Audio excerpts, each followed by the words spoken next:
I figured someone had hit a deer. Blood was gushing from Karen's hose, bubbling with pink foam down her driveway, while she shrieked like someone was attacking her. But nope, it was just Tuesday, and karma had officially clocked in. And no, this isn't some scripted drama. This is what unfolds when a Karen-backed bogus HOA decides to play militia in the wrong neighborhood. Freeze the frame. Yep, that's me. The guy whose private well HOA Karen decided to tap into so she could water her garden without asking. So what did I do? I flushed her line with sewage. And man, that was just chapter 1. Viewer instantly leans in. Wait, what? How's that even legal? And how the heck didn't she notice? Well, that all goes back to 3 months earlier, back when things were still, more or less, civil. I live on what used to be the edge of town, a solid 10-acre stretch that's been in my family over 4 decades, way before the McMansion army came marching in to slap down their little copy-paste subdivision next door. I've got chickens, rabbits, a few pigs, and one seriously judgmental goat named Bonnie. Nothing big, just enough to live sustainably, maybe sell some meat at the farmer's market, and never deal with HOA drama or request forms to paint a shed. At least, that's how it was, until she showed up. Her name's Karen. Not as a joke. That's literally her name. Karen, with a Y. Last name's changed 3 times on Facebook. She rolled up in a white BMW, bleach blonde hair with a scent trail you could track from 50 feet, and a vibe that screamed, self-appointed suburban sheriff. Her husband? If he's real, no one's seen him. But her presence? Oh, you'd feel it. In the passive-aggressive notes. In the way she'd accidentally smash your trash bins. In the letters marked from the HOA. Always printed in the exact font her home printer defaulted to. Now here's the thing. I'm not in their HOA. My property's technically outside their boundaries, and that's always been cool. Until Karen decided boundaries didn't apply to her. It started small. A little drop in water pressure on hot afternoons. I figured my pump was acting up. Then one day, I peeked through the hedgerow, and there she was. Karen, rocking yoga pants and blasting her driveway using my hose. My hose, hooked to an old garden spigot that pulls from a line installed way before the HOA ever existed. It's a legacy pipe meant for emergency access, never for daily use. Definitely not for rinsing bird poop off a luxury car. I walked over, respectful but direct, and asked what she thought she was doing. Oh, I assumed it was community water, she said, flashing a smile like I'd just handed her a pumpkin spice latte. You don't mind, right? We're neighbors. I told her, yeah, I do mind. A lot. That line was on my land. I paid to pump and treat that water. And if I caught her again, I'd be locking it. 2 days later, I padlocked the spigot. Next day, the lock was cut. A shiny new nozzle attached, Karen's brand. The same style she uses to mist her hydrangeas she loves bragging about on Nextdoor. I didn't confront her again. Not directly. I'm not dumb. I've tangled with HOA types before. Their game is death by paperwork, petty, calculated, and always wrapped in plausible deniability. So I installed a camera, a weatherproof little unit disguised as a hummingbird feeder. Within a week, I had clips of Karen helping herself to my water 6 separate times. Sometimes with her kids spraying each other like they're at a splash pad. Once, she even set up a kiddie pool. So I did what anyone with common sense would do. Took the footage to the HOA. They laughed, told me since I'm not a dues-paying member, I had no standing to complain. One guy, Greg, always in New Balance shoes and reeking of Axe, told me I should be happy to support community hydration. That's when it hit me. This wasn't just Karen. It was a takeover attempt. A fake HOA militia trying to stretch their reach onto my land. And I was the test subject. Then things escalated. A week later, I got a letter. No signature, just typed on HOA letterhead, accusing my livestock of overusing local water and threatening to report me to the city. Let me be clear. They were threatening to report me for using water from my own private well. At that point, it wasn't about water anymore. It was about principle, and the fact that Karen kept on stealing it. Boldly, repeatedly, like she was untouchable, like she thought I wouldn't fight back. So I took action. It began with a little digging. Sure, I raise livestock, but I also know my way around a plumbing system. Most of what I use, I built myself, including the drainage setup for butchering days. One particular tank I kept untouched, reserved for, let's call them creative solutions. The setup? A little rerouting. A couple valves. a switch hidden inside an old metal toolbox. And timing. I wasn't ready to hit go just yet. I wanted Karen to walk herself straight into it. And she did, flawlessly. She organized a neighborhood water awareness event. No joke. Made flyers, handed them out, held a driveway demo on how to wash your car without wasting water. Using, you guessed it, my hose. What broke me came the week after. It hit 98 degrees. My rabbits were overheating. I tried to fill their tanks. Nothing. Karen had left the hose running all night. 2 of my kits didn't make it. That was the line. Game on. I waited 3 days. Just enough for the tank to fill with runoff from butchering day. Thick, dark, metallic smelling, absolutely foul. The next day, I saw her out front. Yoga pants. Designer shades. Spraying pigeon droppings off her BMW like she ruled the suburbs. She grabbed my hose like it was hers. I flipped the switch. Now you might wonder, wouldn't she smell it? Notice something was off? Turns out, nope. Blood and water blend real smooth under pressure. Not until it hit her car and started foaming did she realize the nightmare had begun. And that's where the show started. The pink foam. The shrieking. Neighbors filming. HOA president losing lunch into a rose bush. But that was just the teaser. Because when Karen sprinted back into her house, screeching into her phone, hose flailing behind her like a crime scene prop, I knew. She wasn't done. Not even close. She'd turned this into a full-on crusade. And me? I hadn't even warmed up. Thing is, revenge never ends when you think it should. You expect a curtain call after the bloody suds and a ruined Beamer. But real life doesn't play by movie rules. People like Karen, they don't retreat. They regroup. They retaliate. And if you're not prepped for round 2, they'll suck you into a bureaucratic black hole where logic dies and petty reigns. 2 days post-Foam Fest, there was a knock. Not cops. Not a neighbor with pie and an awkward chuckle. A woman in a gray blazer, clipboard in hand, faced like she'd come to bury your civil liberties. She introduced herself as Cheryl, the HOA's new dispute resolution liaison, a title that screamed, couldn't hack law school, landed in HR. She handed me a letter with an actual signature inviting me to an emergency HOA water usage tribunal on Saturday. Here's the thing, I'm not part of the HOA. I pay no dues. I skip every meeting. I don't even get their pamphlets about dog leash rules or hydrangea color matching. Yet here they were, launching a kangaroo court over a garden hose like they were backed by the DOJ. Would have been funny if it wasn't so nuts. I asked Cheryl what gave them the right to summon me to anything. She gave me that smug smile people wear when their logic's made of tissue, but they speak like it's gospel.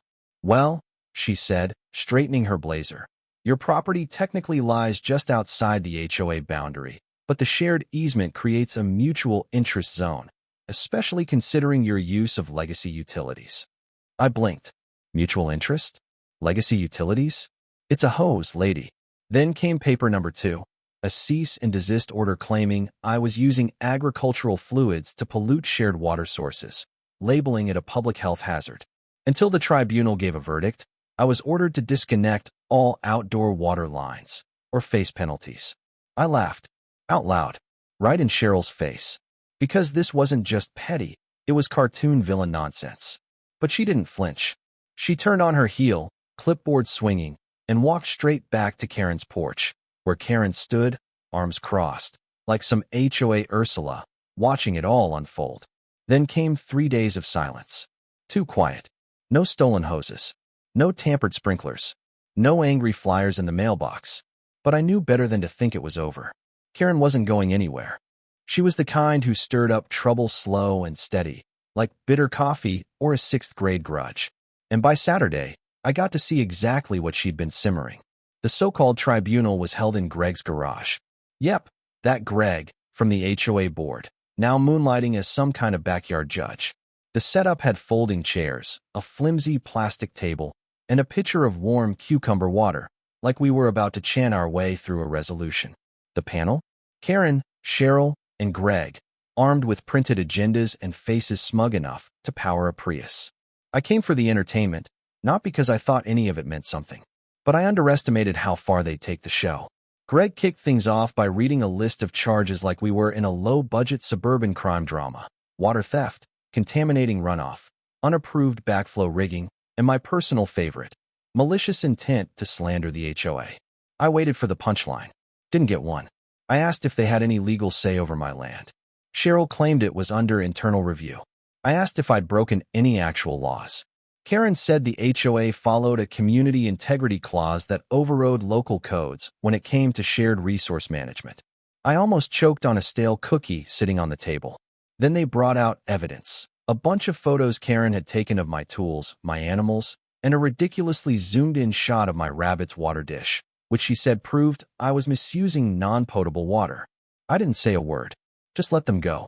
Let Karen give her speech on community values and protecting the kids. Let Greg babble about fines, and Cheryl suggest bringing in some water use expert for mediation. Then I dropped my own folder on the table. Inside, a 1984 easement agreement stating the water line was emergency use only, a certified letter from my lawyer confirming I owned the well outright, and best of all, a USB stick. Security cam footage of Karen stealing water, cutting my lock, and attaching her own hose like she was prepping a spa. Suddenly, that cucumber water didn't taste so fresh. Greg mumbled something about needing time to review. Cheryl looked like she saw a ghost. Karen? She doubled down. This is retaliation, she hissed, finger jabbing the air. He's abusing the system. He's a threat to the neighborhood. I stood up, leaned in, and said clearly, the only threat here is you thinking you're above the rules you made up. Then I walked out. I didn't need their nod. I just needed the footage out there. And it got out. That night I uploaded the clips to a local Facebook group called Suburban Watchdog. 10,000 members who live for HOA drama and neighbor meltdowns.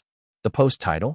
When HOA Karen thinks your hose belongs to the community. It featured a slow zoom of Karen spraying her kid with my stolen water while sipping iced coffee. It hit 1,000 shares by sunrise. The internet laughed. Karen boiled. She showed up the next day with a city inspector, claiming I was running an illegal farm. The inspector looked exhausted, glanced over my rabbits and irrigation, and said, everything's in order. Karen exploded that he wasn't being thorough. He asked if she was trespassing. She turned red and stormed off. The inspector looked at me and said, we get a couple of these a week. Usually from her. But I saw it in her eyes. This wasn't over. Karen didn't want justice. She wanted power. And now that her kangaroo court flopped and the HOA was a laughingstock, she was going nuclear. Fine by me. While she plotted her next meltdown, I was working on a plumbing upgrade. And this time, the backup tank wasn't just filled with pig blood. It was pressurized, heated, and impossible to ignore. There's a special kind of joy in watching a petty plan come to life, especially one fueled by bacon runoff and spite. After the fake tribunal and failed inspection ambush, I figured I had a week, maybe two, before Karen made her next move. She wasn't the type to bow out. Karen was the kind of person who'd torch the whole street before admitting she tripped on her own ego. So if she was going big, so was I? And I was going to make sure the entire block remembered it forever. First thing I did was reinforce the line she kept tapping. I rerouted it, so anyone using the exterior spigot without my control would be drawing from a decoy tank I could fill with whatever I wanted. The real water supply, the one feeding my house and animals, was rerouted underground through a buried line Karen didn't even know was there. Which meant the old spigot wasn't just a hose hookup anymore. It was the centerpiece of a full-blown performance piece, one fueled entirely by revenge. Dumping pig blood into a hose wasn't enough.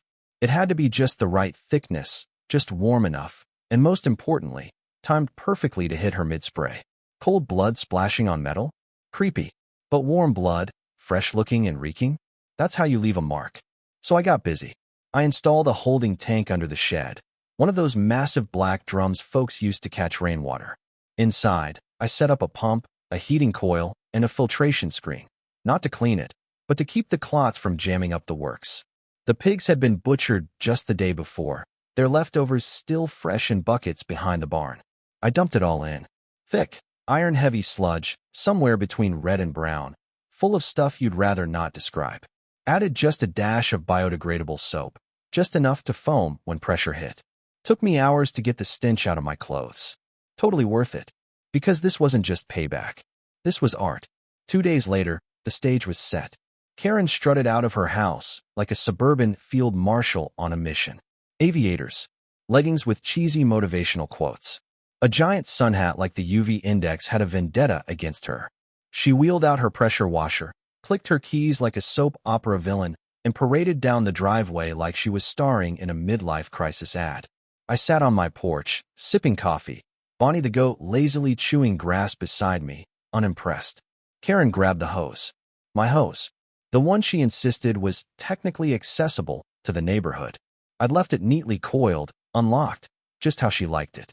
She didn't hesitate. That's the thing with entitled folks. They never think the rules apply to them. She turned the nozzle. At first, all seemed normal. Water ran clear, maybe a half-gallon or so, just enough to lull her in. She aimed at her beloved white BMW and got to washing. Then it happened. The pump roared to life. The tank surged. And what came next was not water. First came a tint. A pinkish swirl in the foam. Karen frowned, tilted her head like a golden retriever hearing jazz. She took a step closer. Then the stream turned red. Thick, dark, with bits of gunk and streaks of brown. It smacked the windshield, oozing downward in chunky waves. The foam went from pink to deep crimson, then to a nasty, rusty hue. The smell hit moments later. Rotten. Metallic. Wet earth meets horror movie. Karen screamed, dropped the hose, flailed around like she could swat the blood off her car. Too late. The full stream had hit. The hood, the bumper, the driveway, drenched. Her shoes? Done. Neighbors poked their heads out like prairie dogs. Phone's up. One kid yelled, "Mom, Karen's car is bleeding again." She fumbled for the nozzle, but it was slick. Her grip slipped. She panicked, twisted it the wrong way. Full blast now, straight to the chest. Her white blouse. Same shade as the BMW. I nearly spit out my coffee. Greg, the HOA president, jogged over in gym shorts and flip-flops, waving his clipboard like a shield. He yelled her name, then stopped cold when the smell hit him. He turned green, backed away slow, muttering something about calling the city. Karen was losing it, spinning in place, yelling at anyone to turn off the hose. I stood, walked over nice and slow, and twisted the valve at the base of the spigot. The stream coughed to a stop, a final hiss of reddish froth burping out like the last breath of a dying balloon. "What did you do?" she shrieked, pointing with a blood-soaked finger. I tilted my head. "Didn't do anything. That hose is on my land. It connects to a tank you were told not to use. You've trespassed, broken locks, ignored legal warnings, and I've got it all on camera. Again. So you tell me, what did you do?" She stood there, frozen, dripping pig blood, while every neighbor nearby recorded every second. The HOA? Silent. Not a word in her defense. Even Cheryl, who showed up late in her hybrid SUV, just leaned against her car, arms crossed, avoiding eye contact. Karen, of course, called the cops. Claimed I'd booby-trapped public water with biohazard waste. Officer showed up, stocky guy, sunburned arms, squinty eyes, and I handed over easement paperwork, footage, and a copy of my prior complaints about unauthorized use. He listened, reviewed, and then dropped my favorite line of the week. "Ma'am, you're not supposed to be on his property. He warned you. Multiple times. That hose belongs to him. If he wants to run grape juice through it, that's his business." Karen lost her mind. She started yelling about biohazards, neighborhood standards, how her car was a luxury model, and she had rights. The officer calmly asked her to step aside and radioed animal control to confirm whether any laws had been broken. They arrived 2 hours later, sniffed the tank, gave a nod, and left. Turns out, there's no law against keeping butchering byproducts on private property. Who knew? But the real punch came that evening. Karen's Facebook rant, all caps, typo-riddled, stuffed with bogus legal threats, got shared over 2,000 times. Not because people agreed, but because someone had recorded the entire scene and posted it on TikTok with the caption, "When Karen steals your water, so you give her some extra flavor." It hit 1 million views in 12 hours.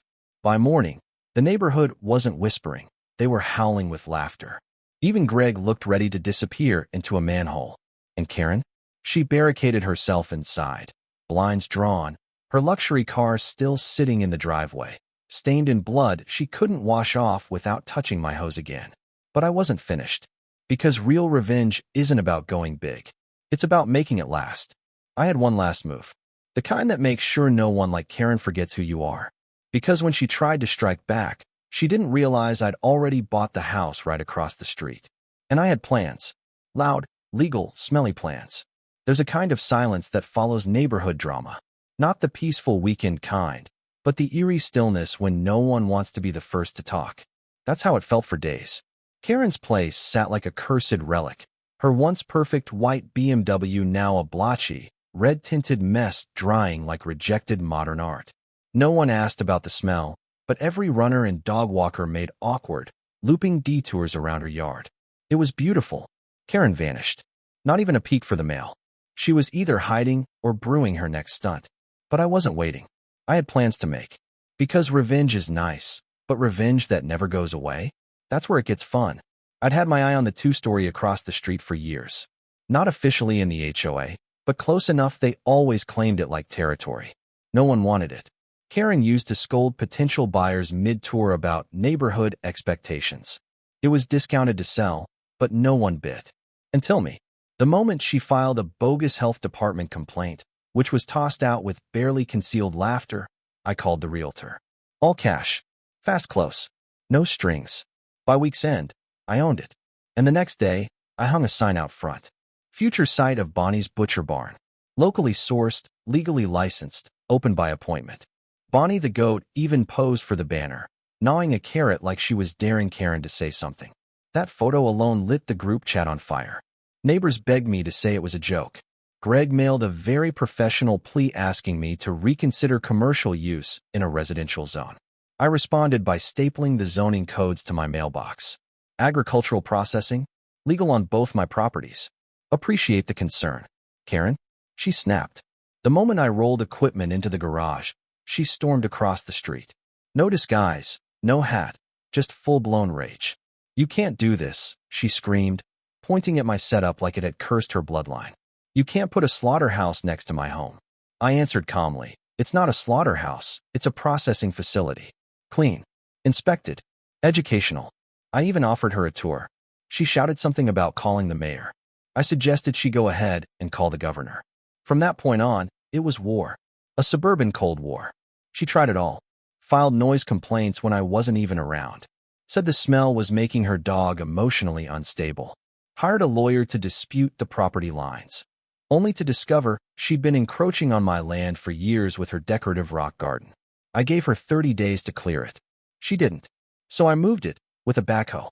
The HOA scrambled to hold an emergency meeting, but by then, they were unraveling fast. Greg stepped down, citing a conflict of interest. Cheryl disappeared completely. Karen tried sliding in as acting president, but no one supported her, especially not after the pig blood video made the local news. Turns out going viral for animal guts and stolen hose water doesn't exactly help your Zillow rating. One by one, the board members bailed. With no one left to run the show, the HOA started falling apart. Their budget got frozen, the website vanished, and without enough paying members to stay legal, they were forced to shut down. Just like that. One Karen, one hose, one tub of pig blood, and the great suburban scam came crashing down. But even after the HOA folded, Karen didn't move. Not right away. She clung to that house like mold, bitter, lingering. Her place sat on the market for months, overpriced and haunted by what folks around here just called the incident. It turned into neighborhood folklore. Pink foam became our local ghost story. Teenagers dared each other to knock on her door at night. She stopped answering it. And me? I thrived. The butcher barn took off. Not full-time, but enough for demos and workshops. Schools visited.